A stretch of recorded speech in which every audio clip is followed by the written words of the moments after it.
자, 여러분 반갑습니다. 이재명입니다.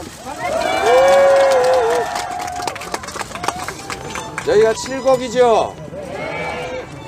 제가 지금 오늘 그리고 내일 모레까지 대구 경북 일대를 가급적 시군을 다 빼지 않고 방문하려고 계획하고 있습니다. 그런데 아마도 칠곡은 여기 들르는 거가 유일한 기회일 것 같습니다. 그래서 우리 칠곡 우리 국민 여러분들 여러분 계실 텐데 제가 여러분께 한 말씀 좀 드리려고 합니다. 여기가 6.25 당시에 이 낙동강 전선에 가장 처절했던 전투 현장이라고 합니다. 우리가 어릴 때부터 정말로 많이 들었던 다부동 전투죠. 국가의 가장 중요한 의무는 국민의 생명과 안전을 지키고, 정부의 가장 큰 역할은 국가 공동체를 유지하는 것입니다. 그렇지요? 네. 그래서 안보라고 하는 것은 어떤 것보다도 중요한 가치입니다. 그리고 이 안보는 국가 존재의, 국가 존속의 가장 기본적 토대이기 때문에 정략이 개입하거나 정쟁의 대상이 되어서는 안 됩니다. 그렇죠? 네. 그런데 안타깝게도 가끔씩은 안보가 정쟁의 대상이 되고 또 정치적 지지를 획득하기 위한 또는 정적을 공격하기 위한 수단으로 전락하기도 합니다. 그때가 가장 안보가 위협할 때입니다. 그렇죠? 네.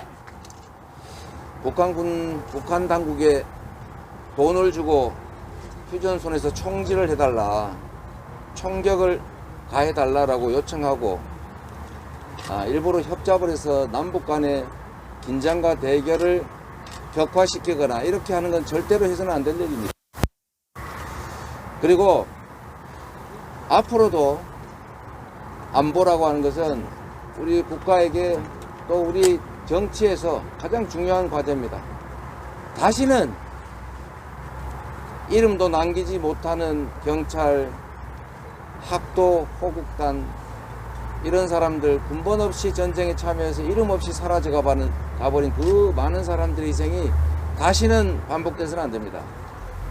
우리가 만들어낸 이 많은 번영의 결과물들이 한순간에 폭격으로 사라지는 일을 겪으면 안 됩니다. 그리고 이제는 핵폭탄이라고 하는 핵전쟁의 위협이 우리 앞에 놓여 있습니다.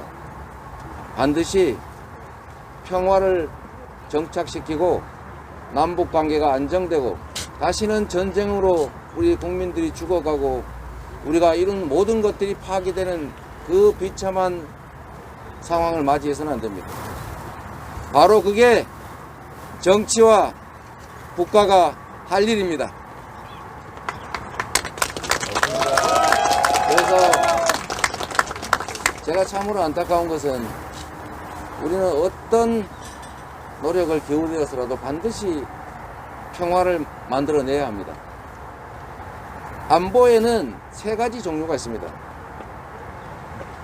첫 번째는 싸워서 이기는 겁니다. 이기는데 엄청난 희생이 따릅니다. 그래서 이거는 이기기는 하지만 희생을 치르기 때문에 하책입니다. 가장 나쁜 전략이죠. 이것보다 나은 정책이 있습니다. 나은 전략이 있습니다. 그것은 바로 싸우지 않고 이기는 것입니다. 싸우지 않고 이기기 위해서 강력한 국력을 가져야 하고 정치적 책임자, 지도자의 굳건한 의지가 있어야 합니다. 그래서 감히 도발을 꿈꿀 수 없는 상태를 만들어야 합니다. 지금 북한이 국가 총생산 규모가 대한민국의 국방비 수준에 거의 버금가는 수준입니다. 우리가 국방비를 북한에 수십 배를 지출합니다.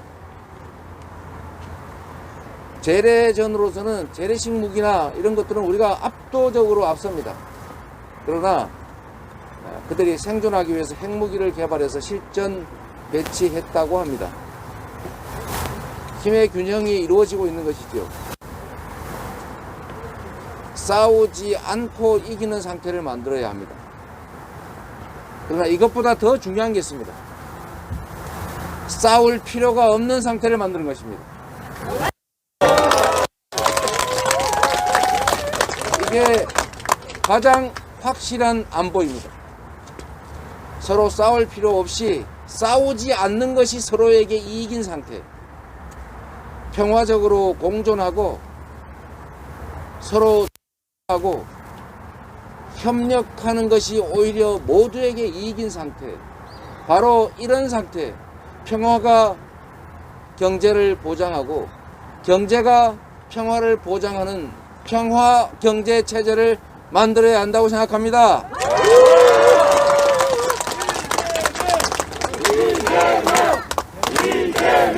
우리가 상대를 압박하는 수단을 쓸 수도 있습니다. 그러나 우리 김대중 대통령께서 하신 말씀처럼 추워서 옷을 꽁꽁 끼어 입고 있는 상대에게 옷을 강제로 벗기려고 하면 할수록 더 끼어 입습니다. 따뜻한 봄바람이 그 옷을 벗게 합니다. 압박도 중요하지만 대화하고 소통하고 이해를 높이고 협력하고 공존하는 길을 찾는 것이 바로 또 하나의 평화의 길입니다. 그렇지 않습니까? 맞습니다. 그래서 압박 제재라고 하는 채찍도 소통과 대화 협력이라고 하는 당근도 유효적절하게 섞어야 하는 것이지, 이 둘 중에 하나를 선택해서 한 가지만 하겠다고 하는 것을 우리는 보통 벽창호라고 부릅니다. 그렇지 않습니까? 그리고 여전히 이 한반도는 법률상 전쟁 상태입니다. 잠시 정전했을 뿐이지 정전하지 못했습니다. 그래서 평화협정을 맺고 평화체제로 가기 전에 반드시 이 정전 상태를 종전 상태로 바꿔야 합니다. 그렇지 않습니까? 맞습니다. 정전을 종전으로 바꾸는 것을 반대하는 국가가 있습니까? 있습니다. 어디입니까? 일본. 그렇습니다. 일본이 종전을 반대하고 정전 체제 유지를 원합니다. 일본은 그럴 수 있습니다. 한국전을 통해서 우리가 그렇게 참혹하게 죽고 부서질 때 그들은 물건을 팔아서 제기했습니다. 남의 불황이 자신의 행복일 수가 있습니다. 그들은 그럴 수 있습니다. 그들의 국익에 부합하니까. 외교의 핵심은 국익 중심 아니겠습니까? 그렇기 때문에 그들이 그렇게는 얼마든지 이해할 수 있습니다. 그러나 대한민국의 정치인이 종전을 위해서 노력하지 못할 망정 종전협정을, 정전의 종교를 반대한다는 게 말이 되겠습니까? 친일파 해도 좋습니다. 그러나 그 친일의 결과가 대한민국의 안보를 위협하고 대한민국의 국익을 해친다면 그거는 친일을 넘어서 반역행위입니다, 여러분.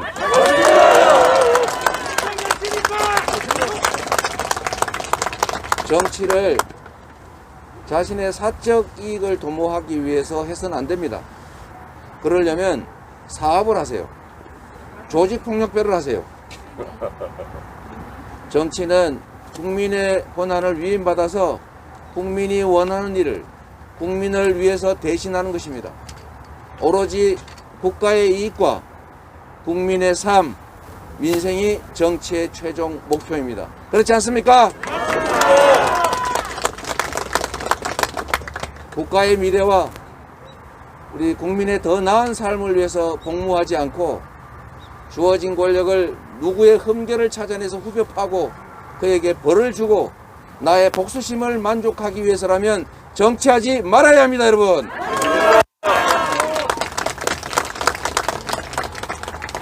국가의 안보를 튼튼하게 하고 구성원 간의 삶의 행동 지침을 공정하게 유지하고 국민의 더 나은 삶, 즉 민생을 챙기고 경제를 살리는 일이 바로 정치의 목표여야 합니다.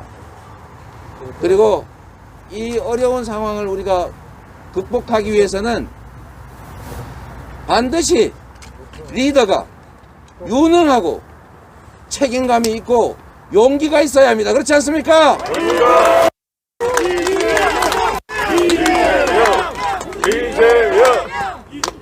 무능한 건 자랑이 아닐 뿐만 아니라 죄악입니다. 무지는 그냥 못난 것이 아니라 국가 지도자로서는 범죄입니다. 무능과 무지가 용서될 수 없는 이유입니다. 우리의 삶과 대한민국의 운명이 달려있기 때문입니다. 대통령은 유능해야 합니다. 유능한 대통령 후보가 누구입니까, 여러분? 이재명!